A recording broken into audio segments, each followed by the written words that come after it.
मनीष हमारे साथ है। मनीष, जब इस तरह के ब्लास्ट होते हैं तो क्या सब्सटेंशियल स्टेप्स जो हैं वो उठाए जाते हैं? क्या ये जो मीटिंग होने वाली है सुबह, इसमें किन किन बातों को कंसिडर किया जाएगा, और उसके बाद जो एक बड़ा सिक्योरिटी का घेरा क्रिएट किया जा रहा है उसमें क्या चेंजेस देखने के लिए मिलेंगे?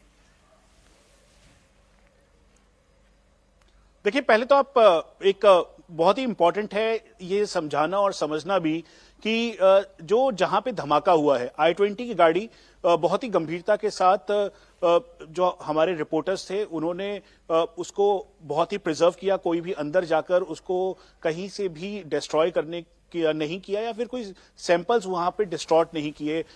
खास तौर पे हमारे अतुल वहां पे थे और बाकी जो लोग मौजूद थे। उसके अलावा दूसरी एक अहम बात थी कि जो एनएसजी के जो पोस्ट ब्लास्ट एनालिसिस की टीम है, उनके मुताबिक उन्होंने हमें थोड़ी देर पहले बताया था कि वेपर्स कलेक्ट किए जाते हैं। यानी तो धमाके के साथ जो धमाका हुआ, धमाके के बाद वहां पर जो वेपर्स क्रिएट हुए, यानी आप समझ लीजिए कि वहां पर जो अंश मिले वेपर के, उसको एक मशीन है, छोटी सी मशीन है, जिसके अंदर तुरंत सैंपल्स इकट्ठा करके वो बता देती है कि उसके अंदर किस तरीके का केमिकल का इस्तेमाल है। लेकिन चूंकि एक बहुत ही गंभीर और बड़ा ये धमाका है, इस धमाके में 11 लोगों की जान गई है और जिस तरीके का पैटर्न है उसे अंदेशा ये भी जताया जा रहा है कि हो सकता है कि एक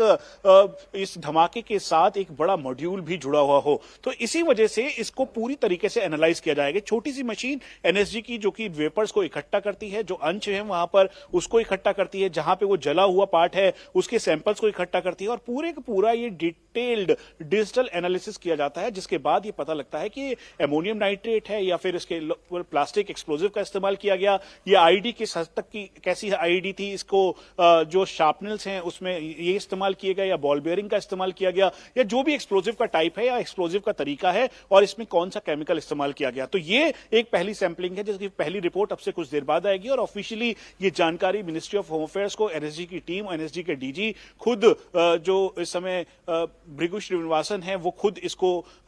MHA ministry of home affairs को सौंपेंगे। दूसरी इसमें बड़ी बात यह है कि ये जो पूरा रूट है, I-20 का रूट मैप करना बहुत जरूरी है, क्योंकि वही बताएगा कि क्या एक्सप्लोजिव इसके अंदर था या फिर बाहर से ब्लास्ट किया गया या बाहर के साथ कंट्रोल्ड करते हुए इसमें इसे रखा गया या अंदर जो लोग मौजूद थे उनमें से ही किसी ने ट्रिगर किया, क्योंकि हर एक्सप्लोजिव को धमाके के साथ उड़ाने के लिए एक ट्रिगर पॉइंट चाहिए होता है और ट्रिगर चाहिए होता है और उसी ट्रिगर के जरिए इसमें धमाका होता है। ठीक वैसे ही आप समझ लीजिए जब डॉक्टर मुजम्मिल और डॉक्टर आदिल के पास से जो फरीदाबाद में रिकवरी हुई उसमें एमोनियम नाइट्रेट के साथ जो 360 केजी एमोनियम नाइट्रेट था, उसके साथ साथ उनके पास से टाइमर्स और साथ में वायर्स और बाकी सारा सामान मिला था जो कि एक्सप्लोजिव बनाने के लिए बड़ा ही इंपॉर्टेंट और कारगर होता है। तो इस मैकेनिज्म के साथ क्या इसमें भी इसका इस्तेमाल किया गया है, ये पैटर्न अब क्लियर हो जाएगा थोड़ी देर बाद। अब से कुछ देर बाद ऑफिशियली इसकी जानकारी गृह मंत्रालय के द्वारा दी जाएगी और साथ में दिल्ली पुलिस के कमिश्नर सतीश गोलचा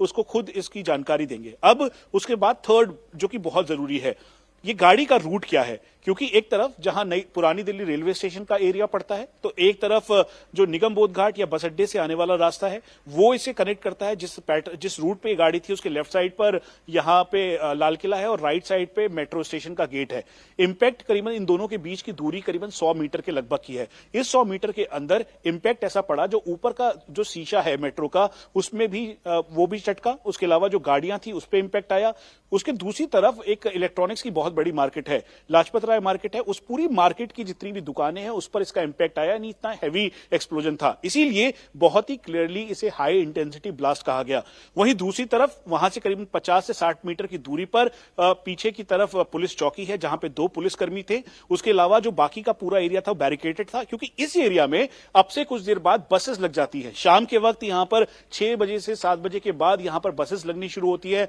ये वो बसेस हैं जो देश की राजधानी के से देश के अलग अलग कोनों पर जाती है, तो उसके लिए काफी ज्यादा भीड़ यहां इकट्ठा होती है। और जैसे गाड़ी आते हुए स्लो डाउन हुई है, इसका मतलब बिल्कुल क्लियर है कि स्लो डाउन होने का मकसद बिल्कुल क्लियर था कि इसमें या तो धमाका ट्रिगर किया गया या फिर ये ट्रिगर हुआ, या फिर धमाके की वजह क्या है अब से कुछ देर बाद क्लियर हो जाएगी। तो ये 3 ऐसे पैटर्न हैं जिस पर अभी जांच की जा रही है। लेकिन कहीं से भी हमें ये नहीं भूलना चाहिए कि जिस तरह से 2900 केजी एक्सप्लोजिव और उसके बनाने वाला सामान रिकवर किया गया, जिसका कनेक्शन बिल्कुल इस समय पुलवामा से जुड़ रहा है। तारिक पुलवामा का रहने वाला है, तारिक की भूमिका क्या है, क्या तारिक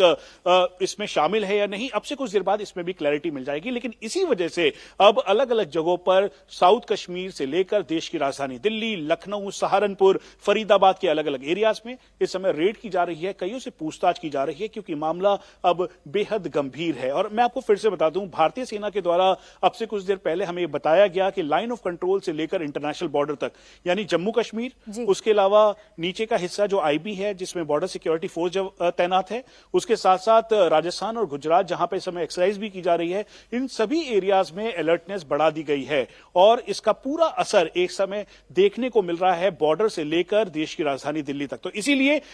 इस समय एक एक चीज पर एहतियात बरतते हुए इसको आगे किया जा रहा है और फॉरेंसिक जो जानकारी जुटाई जा रही है उसके आधार पर उतनी लिमिटेड जानकारी ही दी जा रही है। और ये कहा जा रहा है कि आप पैनिक ना करें, कहीं से भी कोई गलत या एग्जैजरेटेड जानकारी ना दें, और ये मिनिस्ट्री ऑफ होम अफेयर्स के द्वारा ये हमें बताया गया है।